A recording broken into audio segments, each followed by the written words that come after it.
नमस्कार मंडळी, आपण पार्ट 1 मध्ये तिळाची कुलडई बघितली आहे आणि पार्ट 2 मध्ये आपण रुखवत स्पेशल कलरची कुलडई बघूया। खूप सोप्या पद्धतीने आणि आपल्याला रुखवतासाठी खूप छान दिसणारी अशी कुलडई आपण बघणार आहोत।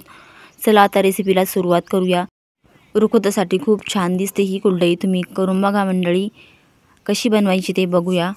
त्यासाठी आपल्याला लागणार आहे शिजवलेला चीक। मी थोडा साईडला ठेवलेला चीक घेतलेला आहे, थोडा घ्यायचा आहे आपल्याला। तुम्हाला ज्या कलरच्या कुलड्या करायच्या आहे तेवढं तुम्ही करू शकता, थोडं घेऊन। आता हे फूड कलर घेतलेला आहे लिक्विडमध्ये, जे केकसाठी वापरतो आपण तो। तुमच्याकडे पावडर कलर असेल फूड तर तो सुद्धा तुम्ही घेऊ शकता। माझ्याकडे हा होता त्यामुळे मी हा वापरलेला आहे आणि छान यामध्ये मिक्स करायचा आहे। मिक्स करून झालेला आहे। आता आपण हा साईडला ठेवून देऊया। अजून एक कलर काढून घेते मी। हा ग्रीन कलर घेतलेला आहे, तो सुद्धा आता यामध्ये मिक्स करून घेऊया। तुम्हाला जेवढ्या कलरच्या करायच्या आहे तुम्ही करू शकता मंडळी, खूप छान दिसतात दिसायला। आणि हा मस्त असा पोपटी कलर झालेला आहे छान। आता मिक्स करून आपण हा सुद्धा साईडला ठेवून देऊया। अजून 2 ते 3 कलरच्या मी करणार आहे आणि आता हा कालून झालेला आहे हा सुद्धा। आता आपण हा कलरच्या करून घेऊया। आधी लाल कलर आपण कालवलेला आहे तो करूया। बघू शकता तुम्ही किती सुंदर दिसत आहे आणि तळल्यानंतर अजून छान दिसतात। किती छान शेव उमटलेली आहे तुम्ही पाहू शकता। अशाच प्रकारे सर्व आता आपण कुलड्या तयार करून घेऊया। एका कुलडईच्या साच्यामध्ये आपण 2 करू शकतो। 2 कुलड्या इझिली होतात आणि असं गोल फिरवायचं आहे म्हणजे छान असे शेव पडतात। आता आपण ग्रीन कलरच्या सुद्धा करून घेऊया। तुम्ही पाहू शकता किती छान असे शेव दिसत आहे, एकदम मस्त असे। आणि तळल्यानंतर सुद्धा हे छान शेव उमटतात त्याचे। चीक कसा शिजवायचा याची रेसिपी सुद्धा मी अपलोड केलेली आहे, तुम्ही चॅनलवर जाऊन बघू शकता। आता मी ऑरेंज कलर सुद्धा काढून घेतला होता आणि तो सुद्धा आता करून घेते। थोडे तुम्ही कितीही कलर करू शकता। आता सर्व कुलड्या आपल्या तयार करून झालेल्या आहे। आता ह्या संध्याकाळपर्यंत कडकडीत उन्हात वाळून घ्यायच्या आहेत आणि पाहू शकता तुम्ही थोडेसे सुकलेल्या आहेत त्या कुलड्या उन्हामध्ये। आता आपण या पलटी करणार आहोत आणि म्हणजे खालून सुद्धा छान असे सुकले जातील।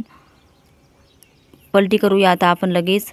पलटी करून झालेले आहे। आता यावरती आपण पाणी शिंपडूया आणि 5 मिनिटे पाणी असंच ठेवायचं आहे आपल्याला शिंपडल्यानंतर। आणि नंतर आपण ह्या इझिली अशा निघतात आपल्या कुलड्या, अजिबात तुटत नाही। ही ट्रिक तुम्हाला मी याआधीही सांगितलेली आहे, खूप सोपी ट्रिक आहे, कोणीही करू शकेल असं सोप्या पद्धतीने माझ्या सर्व रेसिपीज आहे, तुम्ही चॅनलवर बघू शकता मंडळी। पाणी शिंपडून झालेलं आहे, आता आपण काढून घेऊया। एका हाताने साडी अशी वरती करायची आहे आणि एका हाताने असं खाली दाबायचं आहे म्हणजे इझिली निघतं। तुम्ही पाहू शकता खूप सोप्या पद्धतीने काढल्या जातात, अजिबात तुटत नाही आहेत, एकही तुकडा पडलेला नाही। याचा अर्थ चीक खूप छान शिजलेला आहे। अशाच प्रकारे सर्व आता कुलड्या आपण काढून घेऊया। काढून झालेल्या आहे, तुम्ही बघू शकता किती छान इझिली अशा निघलेल्या आहे, एकही तुटलेली नाही। आता काढून मी या बाजूवरती ठेवलेले आहे म्हणजे दोन्ही साईडने छान हवा लागते आणि वाळतील लवकर। वाळल्यानंतर आपण तळून सुद्धा बघणार आहोत। आता 2 दिवस मी उन्हात वाळून घेतलेले आहे, तुम्ही बघू शकता मस्त अशा झालेल्या आहेत आपल्या कुलड्या तयार, खूप छान दिसतात। आणि आता आपण तळून सुद्धा बघूया। इकडे तेल ठेवलं आहे मी तापवण्यासाठी, तेल तापलेलं आहे। आता यामध्ये कुलडई टाकून घेतलेली आहे आणि आता तळून बघूया। तुम्ही पाहू शकता किती छान अशी फुललेली आहे आपली कुलडई, खूप सुंदर दिसत आहे। आणि अजून एक तुम्हाला मी तळून दाखवते, दुसऱ्या कलरची सुद्धा टाकलेली आहे आणि ती सुद्धा छान अशी फुललेली आहे। कशी छान असे शेव उमटलेले आहे मंडळी, तुम्ही बघू शकता। आणि थंड झालेली आहे, बघू शकता तुम्ही। माझ्या मुलीला खाण्यासाठी दिलेली आहे, तिला खूप आवडलेले आहेत। अशी कुलड्याची रेसिपी तुम्ही सुद्धा करून बघा आणि तुम्हाला ही आजची रेसिपी कशी वाटली कमेंट करून सांगा।